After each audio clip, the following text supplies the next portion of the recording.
Hello! Bienvenue sur la chaîne des Synopsia. J'espère que vous allez bien. Ça fait un petit temps que je suis pas passée par ici, mais ça y est, là, je suis en vacances, donc j'ai tout mon temps pour tourner un petit peu quelques vidéos, sachant que je prends un petit peu de temps là aussi pour lire, évidemment, mais aussi alimenter mon TikTok. Voilà, parce que j'ai créé un TikTok, si vous voulez aller voir. Voilà, je poste pas tous les jours, mais je vais essayer de m'y tenir un peu. J'avais vraiment ce besoin de changer un peu de plateforme parce que pour moi, Bookstagram, ça devient mort. Booktube, c'est toujours aussi bien, même si... Voilà. Mais voilà, Booktube, ça prend beaucoup de temps et faut monter, faut tourner, enfin bref, c'est beaucoup de choses, vous le savez très bien. Donc voilà, j'avais envie de tester TikTok. Écoutez, voilà, je ne suis plus une boomeuse. Bravo. Bref, du coup, aujourd'hui on se retrouve pour un book haul, donc un book haul de l'automne qui concernera du coup octobre, novembre, décembre. Je prends pas septembre dans le lot exceptionnellement parce que vu qu'il y a eu le salon du livre de Montreuil début décembre, j'ai beaucoup de choses à vous montrer, notamment côté roman. Enfin, on a autant de romans que de mangas que je vais vous montrer dans cette vidéo. Mais voilà, si je commençais à prendre ce qu'il y a eu en septembre, la vidéo aurait duré 1 heure et j'ai horreur de ça. D'ailleurs, on va essayer d'aller très vite parce que j'ai beaucoup de choses à vous montrer et j'ai pas envie de passer 107 ans dessus et je ne connais pas tous mes résumés comme d'habitude. Vous retrouverez dans la barre d'infos les liens des résumés de chaque titre si jamais l'un d'entre eux vous intéresse. Bref, j'espère que vous êtes bien installés parce que voilà, j'ai fait pas mal d'achats.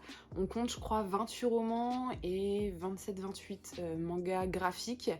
Donc voilà, pas mal de choses à vous montrer. Je me suis totalement rattrapée sur l'année parce que c'est vrai que début de l'année, j'avais réussi à acheter que très peu. Je crois que en juin, j'avais acheté que 3 romans, quelque chose comme ça.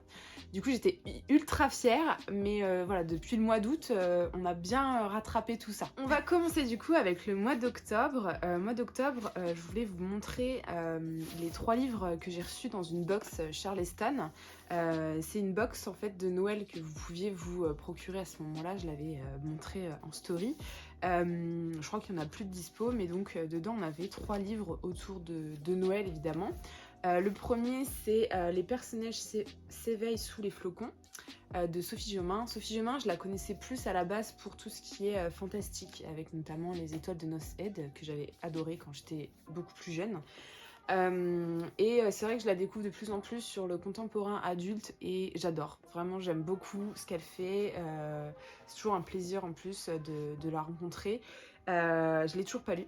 Voilà, puisque les ENC de Charleston me prennent beaucoup de temps. Alors, il faut vraiment que celui-là, je m'y mette parce que si je le lis pas à Noël, ça n'a aucun sens. Mais voilà, j'en ai entendu beaucoup de bien et il va se lire quand même relativement vite puisque on est sur un roman de moins de 300 pages. Donc dans celui-ci, on est plutôt sur une histoire où en fait on va suivre une famille en fait qui possède un refuge pour les rennes. Donc c'est vraiment un refuge, c'est pas un élevage de rennes qui sont menées à être abattues. Là c'est vraiment un refuge pour les rennes. Donc voilà, je vous en dis pas plus, mais j'ai très hâte de le lire celui-ci. Tout comme son compagnon Sous un ciel étoilé de étoilé de Clarisse Sabard. Alors elle, je l'ai jamais lu, mais j'ai pu la rencontrer du coup lors d'un événement Charleston début du mois. Elle est adorable aussi, comme Sophie Jomain. Voilà, elle a pas mal de titres déjà qui sont sortis chez Charleston. Donc du coup, dans les lectrices, beaucoup la connaissent. Moi, ça va être mon premier, celui-ci. Et pareil, comme le précédent, j'ai hâte de m'y mettre. Surtout que voilà, là, c'est toujours un petit peu les mêmes vibes autour de la famille, Noël qui rime avec famille, etc. et proche. Du coup, vraiment le mood total en ce moment pour le lire. Et ça va peut-être me faire réaliser que Noël c'est bientôt. Parce que je sais pas vous, mais moi cette année, je suis pas du tout dans le mood de Noël. J'ai vraiment pas l'impression que là ça arrive. Et enfin, le dernier de la box, c'est un Cozy Mystery. Alors ça, je crois que j'en ai jamais lu de ce genre de récit. Enfin, je crois pas. Il s'agit de Petit meurtre à Endgame de Alexandra Benedict. Et celui-ci est vachement plus épais pour le coup. Voilà, il fait 430 pages. Je crois qu'on est... oui, en fait, c'est l'heure de Noël. Il se retrouve dans un manoir familial. Euh, et en fait, il y a des énigmes pour retrouver... je sais plus. Bref, je sais qu'il y a des énigmes autour d'une tante, mais en fait la tante elle décède et du coup il faut qu'il gagne l'énigme pour savoir qui récupère le manoir, un truc comme ça. Bref, je vous en reparlerai quand je l'aurai lu, mais celui-là j'espère aussi que je pourrai le lire ce mois-ci. Bon, même si c'est après Noël, je trouve qu'on est encore un peu dans la vibes tant qu'on n'est pas en janvier. Donc voilà, mais celui-ci il fait vraiment très envie aussi. Et ensuite en octobre j'ai fait deux petits achats, voilà, de deux petits livres à la base. Donc j'allais en librairie pour me trouver le nouveau Christelle Dabos, donc Et l'imagination prend feu, parce que Christelle Dabos.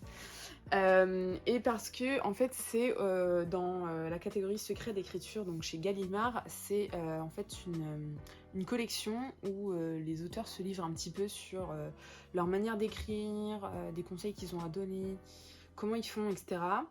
Moi qui veux écrire, moi qui ai déjà écrit, voilà, j'ai écrit une énorme fanfiction sur Amour sucré, voilà, de 3 saisons, 3 tomes, enfin bref. À l'ancienne, j'étais très créative et j'écrivais beaucoup. Mais là, voilà, sachez que ces vacances que je vis actuellement sont la mise en place de ce système d'écriture. Je vous en reparlerai pour savoir où est-ce que j'en suis. Mais bref, moi, je veux des conseils de la Queen en fait, parce que Christelle Dabos elle a écrit donc La Passe Miroir, qui est une de mes sagas préférées, et elle est excellente, c'est vraiment une saga, j'ai du mal à en trouver un quelconque défaut en fait, et du coup si je veux essayer d'arriver à quelque chose qui fait que j'arrive à créer déjà un univers comme La Passe Miroir, mais autant je veux au moins savoir écrire un truc pas mal quoi. Bref, même si je pense que la première chose que je vais écrire ce sera pas du tout de la fantasy ou du fantastique, parce que je veux commencer avec un truc assez léger. Mais voilà, vraiment très hâte de lire celui-là aussi, il faut vraiment que je le lise très bientôt, du coup pour prendre le max de conseils possibles, et apparemment il est vraiment bien à lire. Et le deuxième roman que j'ai acheté en octobre, il s'agit d'un Becky Chambers que je découvre avec celui-là, je suis actuellement en train de le lire. Elle a la particularité, cette autrice, de faire plutôt de la science-fiction, mais de la science-fiction positive, un peu cocooning, voilà, pas un truc où tout le monde crève, voilà, c'est la fin du monde, etc. De ce que j'en ai lu, j'adore pour l'instant, j'aime beaucoup vraiment, et je vous en reparle, mais vraiment il est tout fin, et il y aura un tome 2 pour celui-ci. Alors à la base j'aurais bien aimé découvrir Becky Chambers avec l'espace d'un an, qui est son plus connu je pense, en France en tout cas, mais il a remporté un prix, c'est pour ça que je dis ça, mais il n'était pas, voilà, il y avait celui-là, il était très beau, je l'ai pris. Ensuite, je sais pas si vous avez remarqué, mais j'achète de plus en plus de romans en anglais, parce que voilà, je vais passer le TOEIC bientôt, mais en même temps je veux aussi m'améliorer en anglais, et j'aime bien lire en anglais aussi, même si ça prend beaucoup plus de temps, et aussi il y a des titres que je peux pas forcément lire en français, ou des fois je suis vraiment beaucoup trop matérialiste, et je préfère les couvertures en anglais, enfin bref, vous comprenez, pour certains j'en suis sûre. Et du coup, je me suis dit que j'allais prendre ce lot de 2 romans que j'ai trouvé sur Amazon en fait. Ils étaient vendus en lot, vraiment ils sont arrivés sous blister, etc. Vous les avez forcément vus quelque part, c'est pas possible. Il s'agit de The Spanish Love Deception et The American Roommate Experiment, donc de Elena Armas. Et que dire, je crois que ça c'est un Enemies to Lovers, et ça c'est un Friends to Lovers. Voilà, je deviens une pro de la romance, mais c'est ce que j'ai envie d'écrire. Et voilà, je suis sûre que celui-là vous l'avez déjà vu passer. J'ai un peu peur parce que franchement je me suis dit, vas-y je prends ça, il a vraiment des bons avis. Après je l'ai vu sur Livre Addict, et j'ai vu que les avis étaient quand même... Voilà, donc on verra bien, mais en tout cas ça me donne grave envie. Moi j'aime bien ces petites couvertures cartoon, je trouve ça passe bien, c'est frais, etc. Et voilà, de toute façon en VO je lis pas trop des trucs un peu fantastiques, même si c'est l'objectif à terme. Mais du coup j'aimerais grave m'entraîner avec plutôt de la romance pour le coup. Donc voilà, je vous en dis pas plus parce que je ne sais plus exactement de quoi ça parle. Enfin si, celui-là je crois que c'est 2 amis qui doivent faire une coloc. Enfin bref, je vais pas me lancer dans des explications d'un résumé que je connais pas. Mais voilà, j'ai augmenté un petit peu ma petite étagère de livres en anglais, sans vouloir vous spoiler pour la suite. Mais ils sont là, voilà, ils sont très beaux. Ce qui est des achats de novembre, je me suis pris 2 romans en français en supplément de ces deux-là. Je me suis pris donc La vie invisible d'Adil Haru de Vi Schwab. Vi Schwab, je la suivais grave quand elle est arrivée en France avec Shade of Magic, Vicious, etc. Mais c'est vrai que suite à ma déception du premier tome de Vicious, je me suis plus trop intéressée à elle. Pourtant, j'aime beaucoup ce qu'elle fait, ses univers, etc. Et en fait, quand Adil Haru est sorti en français, j'avais grave envie de le lire, mais je déteste. Je fais partie des gens qui détestent, mais vraiment je détestais cette édition de Adil Haru que Lumen ont fait, parce que Lumen, il faut savoir que c'est une de mes maisons d'édition un peu chouchou, enfin j'adore ce qu'ils font. Même si ces dernières années ils sont quand même plus axés sur la jeunesse, c'est pour ça aussi que je me suis pas mal détachée. Mais il faut avouer que même si j'aimais le fait que la fille devant, je détestais en fait cette couverture un peu papier calque qui s'abîmait super facilement, le derrière qui était tout blanc si tu l'enlevais, enfin bref, vraiment pas fan. Et du coup pendant super longtemps j'ai failli me le prendre en anglais. Et en fait, j'ai bien fait d'attendre parce qu'ils ont sorti ça en français. Et cette édition est vraiment merveilleuse. Vous l'avez évidemment vu partout, donc je ne vais pas vous en refaire un dessin. Mais voilà, ça mérite quand même d'être quelque chose de très beau.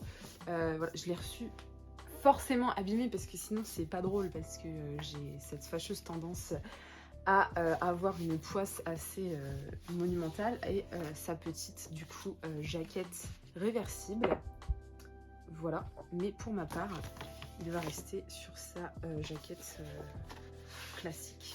Mais du coup Adil Haru, ça raconte quoi? Ça raconte l'histoire de cette fille qui a pactisé avec le diable pour vivre éternellement, mais en échange plus personne ne se souvient d'elle, jusqu'au jour où elle va croiser quelqu'un qui se souvient d'elle. Et voilà, on m'a dit que c'était quand même assez lent comme lecture, donc j'espère que je vais aimer. Mais voilà, je pense quand même que je vais aimer, parce que généralement j'aime bien ce que Vi Schwab propose, même si dans l'exécution des fois c'est pas toujours ce que j'attends, mais très très hâte de le lire sur cette belle petite édition. Et enfin le dernier craquage de novembre en termes de roman, il s'agit donc de Dark Rise, que j'ai évidemment acheté pour ça. Voilà, et ça, voilà, soyons honnêtes. Non, en fait, je l'ai acheté aussi parce que, bon, déjà, petite mention quand même à Big Bang qui fait de plus en plus de hardback avec des jaspages, etc. Mais CS Paka, je voulais grave la découvrir depuis un petit moment, notamment avec du coup le Prince Captif, mais en même temps, je voulais pas trop la découvrir. C'est-à-dire que Prince Captif me fait extrêmement peur parce que les avis sont hyper tranchés, il y a quand même des trigger warnings assez chauds. Après, j'ai récemment vu en fait un avis passer sur YouTube de Lorraine. Et dans ses avis, quand même, ce que j'en ressors, c'est que c'est le premier tome qui est assez hard. Après, ça va mieux. Et bon, finalement, j'ai pas craqué pour celui-là, j'ai craqué sur celui-ci, du coup, qui vient de sortir. Et parce qu'il est beau, et parce que en termes de thématique, etc., il me faisait un peu moins flipper. Après, j'avoue que j'ai un peu peur, parce que quand je l'ai montré en story, j'ai eu beaucoup de gens qui m'ont répondu qu'il n'était pas terrible. Donc on verra bien. Après, c'est un premier tome, c'est peut-être le temps que l'univers se mette en place, je sais pas, on verra bien. En tout cas, il est beau. Ok, avant de passer au craquage du salon de Montreuil, je vais vous montrer les 4 romans en fait sur lesquels... pas du tout, j'ai pas du tout craqué sur 4 romans, mais sur 6 romans. Les 6 romans sur lesquels j'ai craqué dans les librairies parisiennes, puisque voilà, j'ai fait du salon de Montreuil, mais j'ai pas fait que ça. Et du coup, donc je suis évidemment passée chez Gilbert Joseph, parce que la base, parce que il y en a pas vers chez moi, donc j'en profite clairement à chaque fois que je vais dans une ville où il y a un Gilbert. Et tant mieux pour moi, j'ai pas trouvé grand chose. Le premier livre que j'ai acheté chez Gilbert, franchement, plus je le regarde, plus je me demande pourquoi j'ai pris ça. Il s'agit de La forêt des disparus, donc de June Hour. chez Bayard Page Turner. En fait, Page Turner, je suis plus partenaire avec eux depuis un an et demi, je sais plus. Et je trouve que vraiment, c'est vachement... Enfin, dans leur sortie, il y a de moins en moins de choses qui me plaisent. Sauf peut-être celui-ci. Et du coup, quand j'ai vu qu'il était à 11 €, je me suis dit, on va le tester. Et voilà, en fait, j'avais vu un super bon avis. Mais en fait, quand je l'ai rentré, je sais plus, sur Libradict ou Babelio, j'ai vu que les avis étaient un petit peu plus mitigés. Donc on verra bien, je compte sur Amel pour le lire avec moi pour me motiver. Mais voilà, sur le coup, il me faisait vraiment beaucoup envie et je trouve que la couverture est vraiment sympa pour le coup quand même. Et le deuxième que j'ai acheté chez Gilbert Joseph, il s'agit d'un Emma Green, voilà, que j'ai eu pour 10 € par là aussi. J'ai jamais réussi à retirer l'étiquette bien, je suis dégoûtée. Bref, Emma Green, pourquoi? Parce que vraiment en ce moment je suis à fond dans la romance. En fait, au lieu de lire ma pile à lire, je lis des romances que j'ai sur ma liseuse depuis longtemps. Je regarde que des TikTok de romance, bref, je suis à fond là-dedans. Et en fait, Emma Green, ça fait vraiment super longtemps que je veux les lire. Sauf que voilà, je me suis jamais lancée et je me suis dit que celui-ci il était en occasion, donc autant tester, voir si ça me plaît, parce que bon, j'aime bien la romance, mais je suis quand même un petit peu compliquée. Et celui-ci est assez porté sur le premier amour, je crois. Voilà, elle retrouve le premier homme qu'elle a aimé dans sa vie en fait, mais qui lui avait brisé le cœur. Et du coup, j'aime beaucoup la thématique, donc on verra bien ce que ça donne. Mais les Emma Green, ils sont grave épais à chaque fois, je trouve. Donc bon, bref, on verra bien. Mais dites-moi si vous avez déjà lu du Emma Green et lequel est le meilleur, parce qu'il y en a tellement que je savais pas du tout par lequel commencer. Et celui-ci avait vraiment de très très bons avis, donc je me suis dit que ça valait le coup de commencer par celui-là. Ok, pour finir avec les librairies, je suis passée à la librairie Galguinani à Paris. C'est une librairie de livres en anglais. Je sais jamais dire le nom de cette librairie. J'oublie tout le temps. Voilà, là c'était un peu le paradis pour moi parce que j'avais envie de tout acheter. Les livres étaient trop beaux. J'ai pas pris de hardback parce qu'ils étaient vraiment chers. Et je voulais vraiment trop prendre I Was Born for This de Alice Oseman en édition hardback US. Elle y était, elle est trop belle, je veux trop la prendre, mais voilà, elle coûtait 30 balles. J'ai dit non, c'est faux, on va pas faire ça. Surtout qu'à ce moment-là, j'avais encore rien acheté sur le salon du livre de Montreuil, donc il fallait que je me réserve un petit peu. Soit, je sais pas ce que j'allais dire, mais bref, j'ai craqué pour deux Emily Henry parce que je voulais vraiment la découvrir depuis un moment aussi. Je la vois pas mal passer sur les chaînes américaines. Celui-ci, il faut savoir que le Beach Read, il est déjà sorti en France, ça s'appelle Comme un été. Non, comme un roman d'été, voilà, plutôt. Il est en poche, il est en grand format. Book Lovers, c'était surtout celui-là qui me faisait envie, parce qu'il y a toujours la thématique du livre, j'ai l'impression. Et j'ai pris ces couvertures-là, voilà. Il y a d'autres couvertures qui sont un peu plus graphiques, plus simplistes. Mais moi, en fait, j'adore déjà les Berkeley parce qu'ils sont bien mous. Et ce qui m'énerve en fait avec mes Alice Oseman, c'est ça en fait. C'est qu'ils sont durs, ils sont vraiment pas confortables à lire. Et moi, j'adore les livres mous. Tout autant que j'adore les hardbacks. Mais voilà, je les trouve trop beaux comme ça. Enfin, vraiment, j'adore. Et voilà, de la romance pour compléter un petit peu toutes ces lectures-là. Et ensuite, je range au fur et à mesure, hein, parce que bon. Et ensuite, j'ai acheté les deux Taylor Jenkins Reid qui ne sont pas en français. Donc, One True Love, que j'ai trop envie de lire. Vraiment, celui-là, quand je l'ai déjà vu passer, il y a vraiment de très bons avis. Je pense que, voilà, il va me faire chialer celui-là. Et Maybe in Another Life, du coup, qui me tentait aussi bien. Alors celui-là, je savais pas s'ils existaient en une autre édition, mais les Simon & Schuster, généralement, ils sont quand même plus mous que les HarperCollins, Penguin, etc.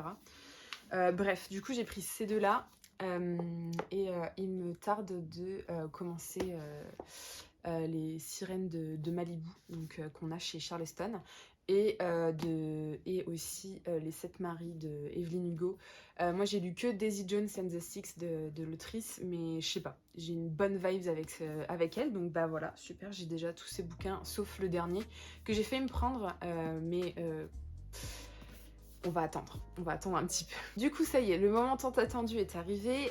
Quels sont les romans que j'ai achetés au salon de Montreuil? J'en ai déjà parlé sur Instagram, mais si vous ne me suivez pas là-bas, voilà, c'est le moment de découvrir mon craquage roman du salon du livre de Montreuil.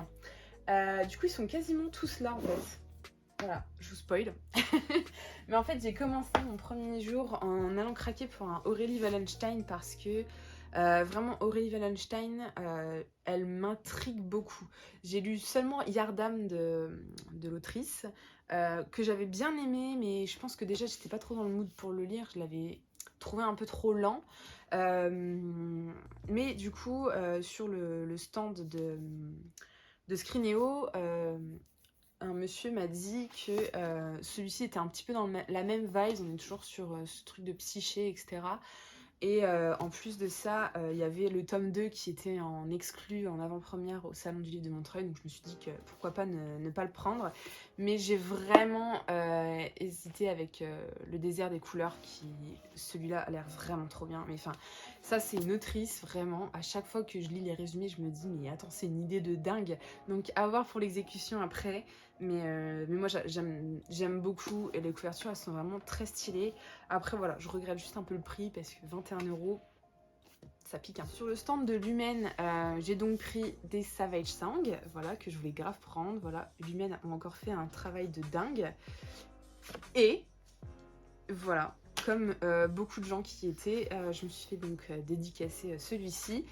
J'ai pas eu la foi franchement de prendre mon édition de Adi Larue. Mais voilà, ce sera très bien pour celui-ci. Donc c'est mon 3e livre de Vie Schwab qui est dédicacé, puisque j'avais déjà fait dédicacer mon tome 1 et mon tome 2 de Shade of Magic il y a quelques années à Livre Paris, je crois, ce coup-ci c'était. Et voilà, elle est grave chou, même si là c'était vraiment... Bon, Lumen avait une organisation de dingue, mais c'est vrai que c'était très militaire, etc. Donc voilà, en fait j'avais stressé pour l'anglais, mais en fait t'as à peine le temps de lui parler, donc voilà, mais elle a kiffé mes pins et ça c'était trop cool comme rencontre. Et voilà, j'espère beaucoup l'apprécier. Je vais attendre un petit peu parce qu'en fait le tome 2 il sort en février, donc c'est très bientôt, donc ça tombe bien. Et voilà, et du coup suite à ça je vais redonner sa chance à la suite de Vicious. Vicious, j'avais été un petit peu déçue, mais on m'a dit que la suite, enfin le 2e tome était vraiment beaucoup mieux, donc on va peut-être se laisser tenter. Et en fait, on avait un goodies d'offert si on prenait 2 Lumens. C'était une petite pièce, enfin j'ai pris une petite pièce de Vicious du coup, je sais même plus où est-ce que je l'ai mise, elle doit être dans mes affaires là-bas. Mais en fait, je me suis dit, attends, je prends quoi chez Lumen? Parce qu'il y a quelques contemporains qui me font de l'œil, mais j'ai un peu peur de pas apprécier, ou alors j'ai envie de les lire plutôt en anglais. Et c'est vrai que en termes de young adult, moi depuis mes coups de cœur pour La couleur du mensonge, The Curse ou Shade of Magic ou Le faiseur de rêves, je trouve qu'il n'y a pas eu grand titres qui m'ont fait beaucoup envie, puisque j'ai rien acheté en fait depuis.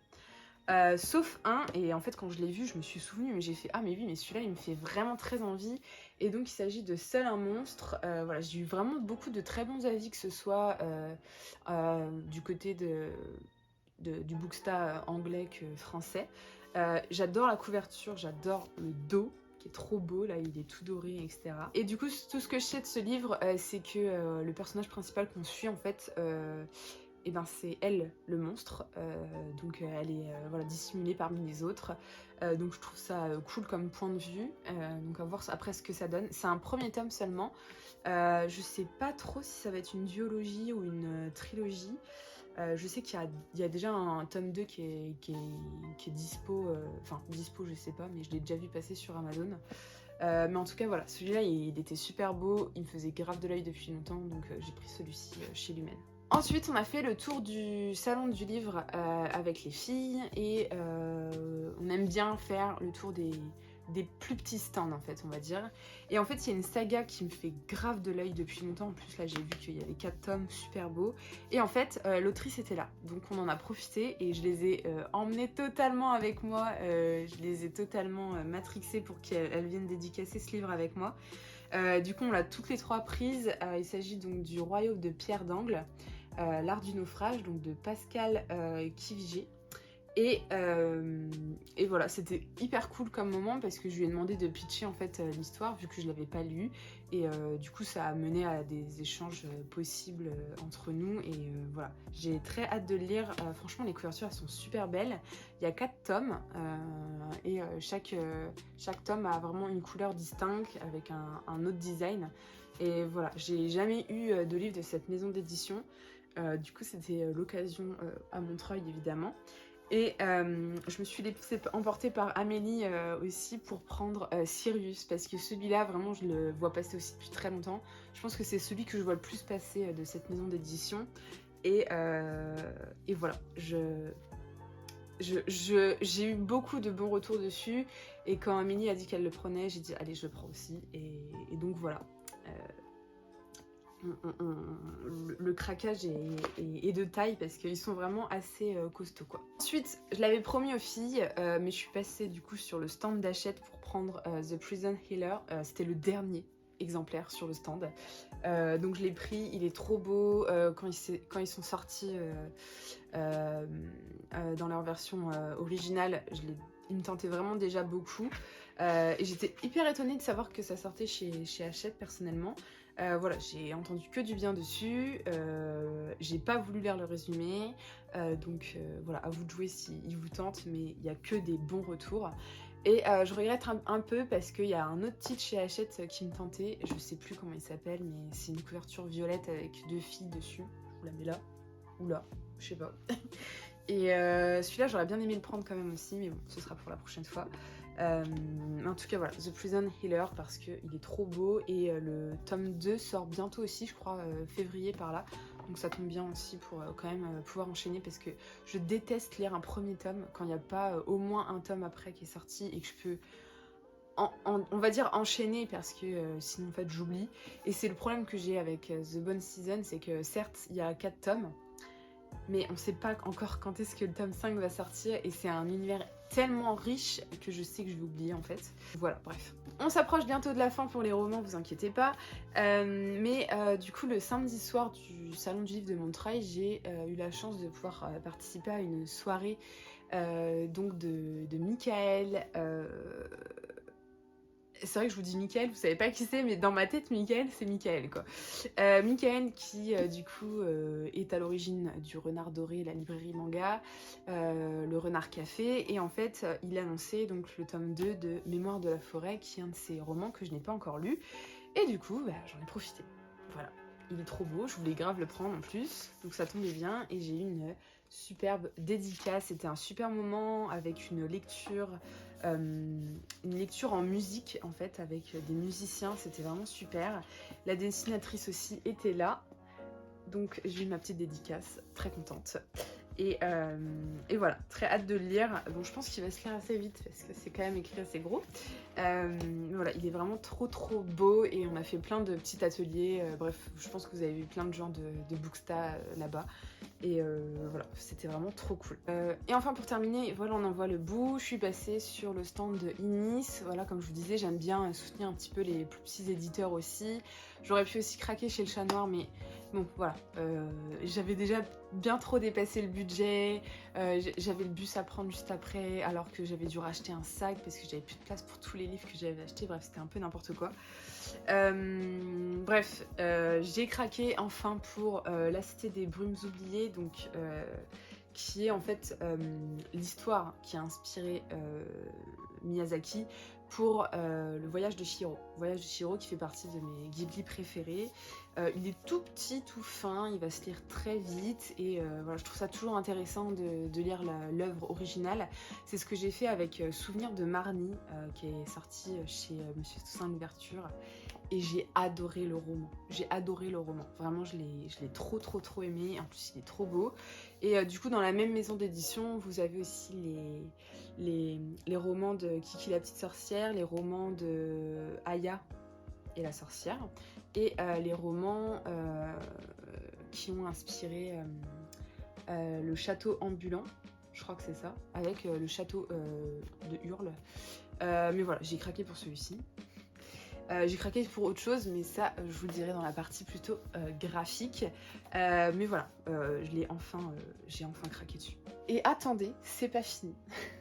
Puisque vous les avez vus partout, mais voilà, c'était 2 précommandes, mes 2 derniers achats de l'année 2023. Il s'agit voilà, de ces gros bébés de Saxus. Donc le dernier tome, voilà, de la saga, je sais jamais comment elle s'appelle cette saga, Dev, j'ai écrit dessus là. La trilogie Devabad. Voilà. Mais ce tome, j'en rêve la nuit en fait. Il est trop beau. Enfin, en fait, moi j'adore tout ce qui est bordeaux, violet. Et vraiment celui-là, je le trouve incroyable. Genre si un jour j'écris un livre de fantasy, je veux une couverture aussi belle en fait. Et du coup, j'ai pris aussi le 2e tome de Crescent City parce que j'aime beaucoup Sarah J. Maas. J'ai toujours pas lu le 1er tome parce que toujours le même problème. Hein, j'attendais une date de sortie pour le 2 parce que c'est tellement des pavasses que vraiment il me faut... voilà, faut vraiment que j'apprenne à écrire des résumés des lectures que je fais. Et là, vu que j'ai la trilogie complète, je vais pouvoir m'y mettre aussi. J'ai plus d'excuses. Bon, là, je vais vraiment accélérer le rythme parce que je prends trop de temps. La vidéo est trop longue déjà. Et voilà, on passe au graphique. Du coup, côté graphique, j'ai commencé du coup à acquérir le Requiem du Roi des Roses, qui est un manga en... je sais plus combien de tomes, 18 par là, 16, 17, 18 peut-être, je ne sais pas, mais c'est un manga historique autour de Richard III. Donc voilà, après Innocent et après le Pavillon des Hommes, je voulais grave me lancer dans celui-ci. Moi j'adore les dessins, j'aime vraiment beaucoup le dessin et les couvertures. Celle-là c'est pas la meilleure, mais vraiment je trouve que les couvertures sur les derniers tomes, elles envoient du lourd. Donc voilà, je me suis pris pour l'instant les 6 premiers tomes. Ensuite, j'ai évidemment sauté sur l'occasion pour acquérir la réimpression de Happiness, donc de Shuzo Oshimi, que j'adore. Et c'était vraiment sa dernière saga que j'avais pas parce que, évidemment, une fois avoir lu tous ces mangas parus en français, au moment où je me mette à celui-là, il y a plein de tomes qui ont disparu. Et du coup ils ont réimprimé. Donc j'ai pris les 9 premiers tomes en pensant que c'était une série en 9 tomes. Et non, c'était une série en 10 tomes. Donc il faudra que je rachète le dernier tome encore une fois. Mais du coup voilà, toujours la thématique de l'adolescence, avec du harcèlement notamment. Et je crois qu'on parle un peu de vampire, de ce que je me rappelle. Oui c'est ça, vampire vibes. Ensuite, ça faisait grave longtemps que j'avais rien pris chez Akata alors qu'ils sortent des super titres, vraiment faut que je me rattrape. J'ai pris Love Mix-Up, alors celui-là je l'ai lu déjà et j'ai trop aimé, vraiment, c'est trop chou, j'aime trop. Il y a le 2e tome qui est déjà sorti, ça va être en 3 tomes de mémoire. Je sors vraiment cette info de je sais pas où parce que c'est pas du tout écrit. Non, je sais pas en combien de temps ce sera, mais j'ai vraiment trop aimé. C'est cette histoire de quiproquo, de j'aime machin, mais je veux pas lui dire, je vais même l'aider à aimer quelqu'un d'autre et à se faire aimer, mais en fait ça va finir en un triangle de confusion, de quiproquo, bref, c'était vraiment très drôle, très frais, j'ai vraiment adoré, vraiment c'est vraiment le genre de lecture que j'aime lire pour passer un super bon moment. Ensuite, j'ai pris les 3 premiers tomes donc, de l'Oiseau d'Or de Kénis. J'ai aucune idée de quoi ça parle, mais vraiment, les personnes que j'adore suivre en manga se sont mises à les lire de tous les côtés. Et c'est un manga seulement en 4 tomes. Quand j'ai vu les dessins, j'ai fait « Ok, j'adore ». C'est trop mon truc. Les couvertures, elles sont trop belles. Et voilà, c'est seulement en 4 tomes et je me suis dit pourquoi pas. Là j'ai vraiment fait totalement le pigeon et l'aveugle puisque j'ai totalement fait confiance aux personnes que j'ai vu le lire et qui ont adoré. Ensuite je me suis pris la concierge du grand magasin donc, de Tsukika Nishimura que j'ai jamais lu, donc je voulais vraiment tester avec celui-ci puisqu'on va suivre donc une concierge en fait qui doit faire bonne figure dans un grand magasin, puisque c'est elle qui s'occupe de plein de choses. Et en fait, on va dresser le portrait de plein d'animaux, puisqu'en fait, c'est des animaux en fait, qui viennent consommer dans ce magasin-là. Je ne l'ai pas lu encore une fois, mais très très hâte de découvrir celui-ci pour le coup. Ça a été un coup de cœur pour plein de gens, vraiment. Et toujours chez le Lézard Noir, j'ai pris Je vais être maman, que j'aurais jamais pris, vraiment, si je connaissais pas l'autrice, qui est l'autrice de... Il n'y a pas à avoir des blancs comme ça. Qui est l'autrice de Daruchan, voilà, je vais y arriver. Donc celui-là, pour le coup, il n'est pas du tout en couleur, hein, mais voilà, ça a l'air plutôt plaisant et je soutiens le fait qu'on publie cette autrice parce que j'avais vraiment eu un gros coup de cœur pour Daruchan. Voilà, celui-ci est tout fin, mais voilà, toujours un plaisir d'acheter des lézards noirs. Je passe vraiment vite sur les graphiques parce que, en fait, je sais pas ce qui m'arrive en ce moment, j'achète des trucs mais je lis pas les résumés. C'est le cas pour celui-ci aussi, c'est les saisons d'Ogishima. Pourquoi j'ai pas lu le résumé? Parce que en fait c'est Kan Takahama et j'adore Kan Takahama, donc voilà. Tout ce que je sais, c'est que ça se passe un petit peu dans l'univers de la Lanterne de Nyx. Donc moi je signe direct en fait. C'est let's go, voilà, j'adore. D'ailleurs je trouve qu'il est passé ultra incognito, vraiment. Enfin, c'est quasiment le jour de la sortie que j'ai su qu'il sortait, donc bon, voilà. Mais très contente de cet achat-là. Pareil, je ne l'ai pas encore lu, c'est un premier tome. Je vais peut-être attendre le tome 2, histoire d'enchaîner le 1 et le 2, mais j'ai aucun doute sur le fait que je vais apprécier cette lecture. Et enfin, on passe aux deux achats graphiques. Alors, il y en a un, c'est pas très graphique, mais voilà. Du Salon du Livre de Montreuil. Donc, la raison pour laquelle j'ai craqué sur le stand de chez Inis, c'est que j'ai découvert cette énorme pépite. Vraiment, je l'ai vue, comme ça, la beauté du truc. Je l'ai vue, je me suis dit, mais attends, c'est magnifique en fait. C'est magnifique. Et en fait, quand je l'ai feuilleté, je me suis dit, mais attends, c'est vraiment le château dans le ciel. Voilà. Et donc du coup, voilà comment ça se présente. Il y a des superbes pages comme ça. C'est tout illustré. Et en fait, c'est fait par Makiko Futaki, qui était une animatrice emblématique du studio Ghibli. Donc forcément, elle a des vibes, voilà. Et en fait, elle a bossé notamment sur Le Château dans le ciel, Nausicaa et un autre. Et je trouve que ça se ressent vraiment beaucoup en fait. Quand je l'ai vu, je me suis dit, mais attends, c'est vraiment Le Château dans le ciel, quoi. Et donc voilà, gros coup de cœur. Alors je l'ai pas lu, mais gros coup de cœur quand je l'ai vu. Je me suis dit, alors lui, il est pour moi. Et vraiment, il est trop beau. Et merci Inis, parce que vraiment, je l'avais jamais vu passer sur les réseaux. Je suis passée totalement à côté. Et pourtant, je suis pas mal Inis. Et vraiment, je l'ai vu au salon. J'ai fait, mais attends, mais c'est une dinguerie ça. Et voilà, totalement ce que j'aime, trop beau. Et enfin, la dernière chose que j'ai adorée à Montreuil, c'est quand tu croises des auteurs ou des illustrateurs ou ce que tu veux, que tu savais pas qu'ils étaient là, et que tu te dis, mais attends, mais c'est super, allons-y, let's go, il y a personne, il est tout seul. Alors, j'ai une petite déception, c'est que l'autrice du Grand Vide était là en fait, et elle dédicaçait. Et je savais pas du tout qu'elle dédicaçait. En fait, elle dédicaçait que le samedi, je crois. Je suis passée devant, j'ai fait oh non, j'avais trop envie d'une dédicace d'elle. J'ai trop aimé le Grand Vide, j'aime trop son style graphique, etc. Sauf que voilà, vu le prix du Grand Vide, je n'allais clairement pas le racheter. Mais j'étais à ça de me dire, je le rachète et au pire, celui que j'ai chez moi, je l'offre à quelqu'un. Mais non, j'y suis pas allée, voilà, finalement. Et par contre, le samedi matin dimanche matin quand on est arrivé super tôt pour avoir des tickets pour Vie Schwab, je passe devant le stand de Sarbacane et là, dinguerie, Sarbacane c'est le premier stand sur lequel je suis allée le vendredi matin.